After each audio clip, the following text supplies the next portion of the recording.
Hello everyone, AmyR here with Prairie Paper and Ink, and for today's card I'm finally getting a chance to use this new Mama Elephant Botanic Hello stamp set that I showed in a haul video not too long ago. So I pulled it out and I am using some Canson XL watercolor paper, and I've cut the paper down to 4 1/4 by 5.5 inches. So you can see here just how big this stamp is. It takes up pretty much an entire A2 sized card. So I treated the watercolor paper with my anti-static powder tool first. This just keeps the embossing powder from clinging to anything but the stamped image. And people do ask whether I stamp on the smooth side or the textured side with the Canson XL watercolor paper. More often than not, I just stamp on the textured side. I find this watercolor paper, the texture on it is very minimal. So I rarely have any issues stamping on the textured side with this, and I actually prefer the textured side because that's what kind of pulls the color and all that kind of stuff. I'm not super skilled and knowledgeable when it comes to watercolor, but practice makes perfect. And practice. I've had a lot of people making comments about that lately because I've been doing, most of my coloring is watercolor now. And I'm nowhere near close to being an expert at it. I like to put down color and pull it around with a water brush. That's about the extent of it. But over time, it has improved. If people would go back to some of my earlier videos when I first started playing around with watercolor, huge difference. So anyway, I used my Mini Misty just in case I needed to restamp, but I didn't have a problem. And I stamped the image with Versamark ink, and then I coated it with detail white embossing powder, and then I'm heating it up with my heat tool. I ended up doing this twice. I was planning on making 2 of the same card because especially images like this, it's like, oh, you could make so many cards all at once. I only ended up making 1 card, and I've saved the second piece. I will do another video hopefully very soon, because it's literally, this piece is sitting right beside me as I'm doing this voiceover. I'll do another video and I'll just use a different form of watercolor instead of my clean color real brush markers. So once I was done all the heat embossing, I funneled the embossing powder back into the container with my coffee filter there.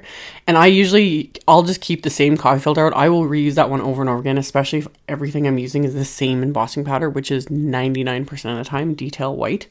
So I'll just reuse that coffee filter until I can't use it anymore, and that's when I'll finally toss it in the recycling. So, like I said, for the coloring, I'm using my Zig Clean Color Real Brush markers. Kept the coloring super simple, using just 1 color per image. You can get more technical and start layering and create, beautiful effects with these. But I did not have very much time to do this. I was racing my little munchkin's nap time. So I was like, that's also why I only got 1 card done. And I was like, keep the coloring simple, just get it done. So I decided to go in kind of rainbow order though. I thought that would look so pretty with these images. So a kind of borderline rainbow. My orange was actually more of a red, but it looks a little more orange. So I will have all the colors, a picture of the markers listed on my blog. But I started with dark pink, then scarlet red for the orange, yellow for the yellow, and then I had to add some Persian green, which is that more aqua sort of a color, and then Persian blue, and then violet for my flowers, and that just so pretty. Love it. And then of course I had to add green. So for that I'm using May green, and I just use the same color for all of the greenery in this. So just going along, and with all of it, I would just apply a small amount with the brush, like the marker itself, and then I'm just using my little water brush to pull it out.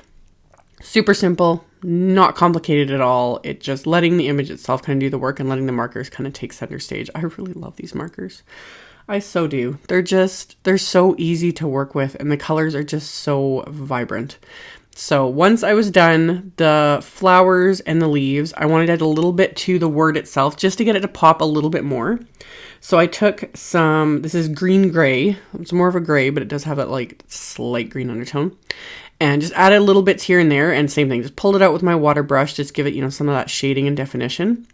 And then as a final bit of shading and definition, I found my Shadow Mauve again. This is kind of my latest favorite to use around images when I've heat embossed them like this. Adding a little bit of color around the edges just makes that heat embossing on the ends there pop a little bit more. It makes the whole image just kind of lift it off the page. So I just go around with that Shadow Mauve and add a little bit of color and then pull it out with that same little water brush, and it just works, and it fades out gorgeously and super simple. So yeah, anybody can do this. Like, doesn't take any skills. Like, seriously now. So So I did all that watercoloring. Once it was completely dry, I pulled out the MFT Stitch Scallop Basic Edges 2 Die-namics. Say that 3 times fast. I just used the straight one from this set. I thought about the different shapes, but I had actually stamped a little too low to use that. So I just used the straight one. So it cuts that adorable little scalloped edge and the stitching right along the bottom.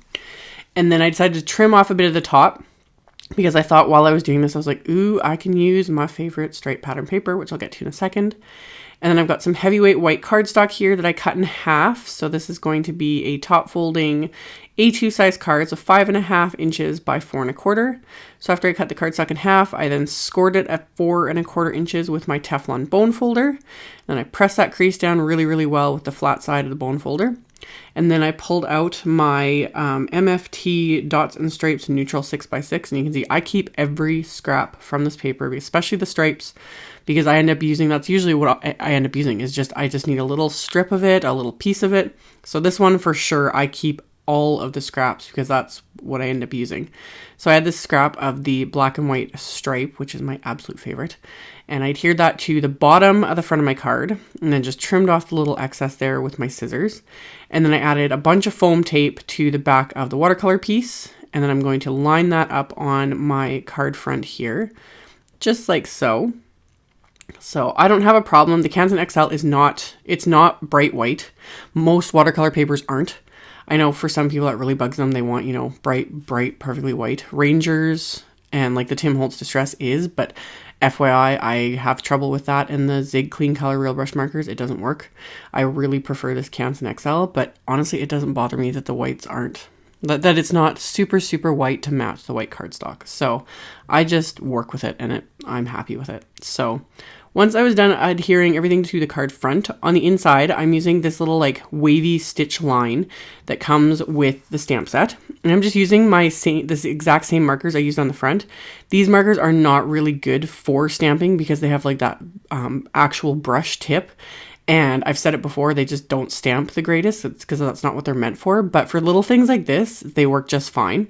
So I applied the markers in rainbow order on this little stitch stamp. And then I kind of huffed on it to re-moisten everything. And then stamped it and I was happy with it. It's not perfect, but it just kind of brings in that color that I used on the front. And then I'm stamping this little sentiment on the inside that comes as well in the set, which I love. And it just says, just a note to let you know you're awesome, which I think is so perfect. So that finished off my card. So I will have links below the video to my blog post with links to all the supplies used, a picture of all the marker colors used, etc., etc. So check that out in the description box below if you're interested. Thank you all so much for watching, subscribing, thumbs upping, and commenting on my videos, and I will see you all very soon in the next one. Bye.